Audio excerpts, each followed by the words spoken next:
Welcome back to another Collectible Spotlight. I'm that Halloween movie collector, Pat. This week we're going to take a look at something pretty cool, something that a theater owner or a movie distributor back in the day would have been one of the first things they saw about Halloween, the Halloween Pressbook.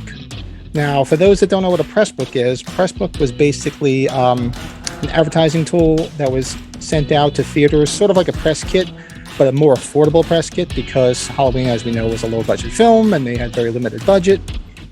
So they put out what they call a press book. It's basically a bifolded sheet with movie synopsis, actor information, director information, photos, advertising slicks, and it was sent out to the theaters just like a press kit would, and lobby cards and whatnot to advertise the film. Now, this is one of my favorite things in my collection because I love anything directly related to the movie, especially the original, like advertising stuff like lobby cards and press books and press kits and any type of promotional stuff. I just love that stuff. I mean, yeah, I love all the collectibles, the figures and the posters and the Funkos and you name it. It's all behind me. But the advertising stuff or anything like related directly to the film really is cool, and I love that stuff.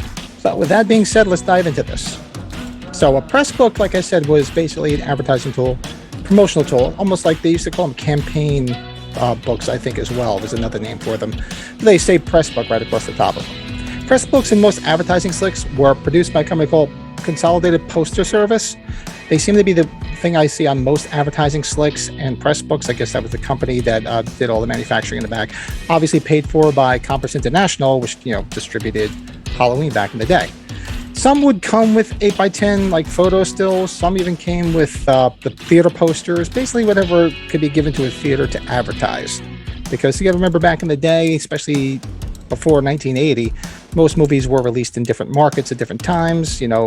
I believe Halloween opened up in Kansas City, I think is where it first premiered, if I remember correctly, from one of the documentaries from With You Blondes. And then it moved around the country little by little, gaining steam. And that's how a lot of movies that weren't really blockbuster releases were shown at the time. So the press kits were really cool. And as time progressed, as the Halloween movies moved along and they made more money, they did produce regular press kits, which were like a folder with some lobby cards and obviously some photo information and the movie synopsis and everything about the actors and actresses and so on.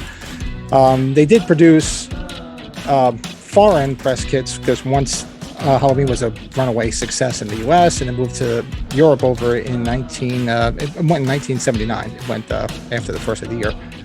They did produce certain foreign press kits, and a lot of the foreign promotional stuff were actually like little booklets that were really cool.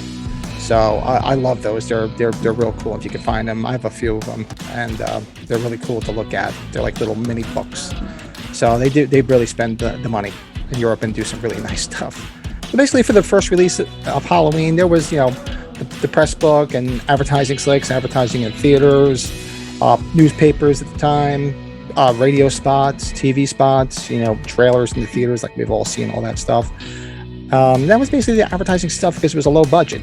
They didn't have lobby cards like most of the movies at the time came out with. I mean, unfortunately, there's somebody on eBay that's been selling what he's calling original Halloween lobby cards, probably for the past 10 years with unlimited stock because they're fake. They're basically copies of Australian lobby cards. So if you do see them on eBay, they're pretty cool if you want to get them and just hang them up if you get them cheap, but they are not real. That's why, if you can notice, the picture on it is extremely pixelated because I guess as they blew it up, it just came out kind of grainy. But as I mentioned, as the movies got more and more popular, the additional Halloween movies, they did come out with regular press kits for them.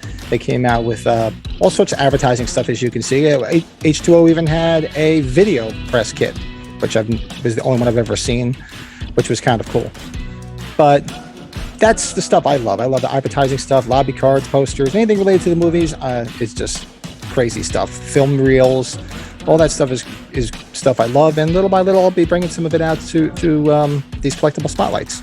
So hopefully you find it as interesting as I do, and we can geek out on Halloween stuff. That being said, thanks for watching.